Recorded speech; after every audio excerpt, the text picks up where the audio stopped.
Sunday special చేపల పులుసు. ఎప్పుడు రొటీన్‌గా చికెనే కాకుండా ఈ రోజైతే మన ఛానల్‌లో చేపల పులుసు చేయడం ఎలా అనేది మొత్తం రెసిపీ అయితే చూపిస్తాను. వీడియోని ఎక్కడ స్కిప్ చేయకుండా చూసేయండి. ఒకరైతే అడిగారు, ఎప్పుడు చూడు చికెనే అక్క మీరు తినేదని.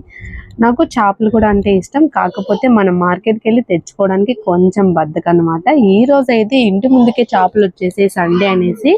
అందుకనేసి చేపలు తీసుకొని ఈరోజు చేపల పులుసు అయితే చేస్తున్నాం. దీనికోసం మనం ముందుగా చేపల ముక్కల్ని బాగా కడుక్కొని ఉప్పు పసుపు వేసి మ్యారినేట్ చేసుకొని ఒక హాఫ్ అన్ అవర్ పాటు ఫ్రిడ్జ్లో అయితే పెట్టుకోవాలి. తర్వాత మనం ప్యాన్ పెట్టుకొని 2 స్పూన్స్ ఆయిల్ వేసుకొని బాగా హీట్ అయిన తర్వాత ఇందులోకి పోపు దినుసులు వేసుకొని పచ్చిమిర్చి సన్నగా తరిగి పెట్టుకున్న ఆనియన్ వేసుకొని బాగా ఫ్రై చేసుకోవాలి. తర్వాత ఇందులో కరివేపాకు కూడా యాడ్ చేసుకొని ఫ్రై చేసిన తర్వాత సన్నగా కట్ చేసి పెట్టుకున్న టమాటా కూడా ఇందులోకి వేసుకొని బాగా కొంచెం మగ్గనివ్వాలి ఒక 5 నిమిషాల పాటు. దీనికోసం మనం ముందుగా ఒక చింతపండు తీసుకొని, నిమ్మకాయ సైజ్ అంత చింతపండు, మీకు చేపలు ఎన్నైతే ఉంటాయో క్వాంటిటీని బట్టి తీసుకొని చేపల పులుసుకి తగ్గట్టు చింతపండు పులుసుని అయితే కలిపి ఇలా ముందే అయితే పెట్టుకోవాలి. ఇందులోకి మనం ముందు కలిపి పెట్టుకున్న ఈ చింతపండు పులుసుని అయితే ఇందులోకి వేసుకోవాలి.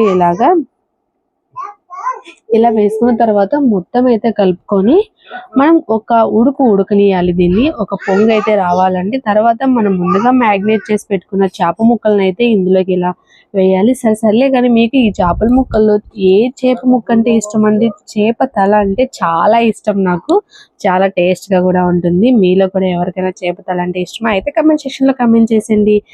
సర్లే కానీ ఈ సండే స్పెషల్ మీ ఇంట్లో ఏం చేశారనేది కంపల్సరీ కమెంట్ చేయండి. మా ఇంట్లో చేపల పులుసు అండి.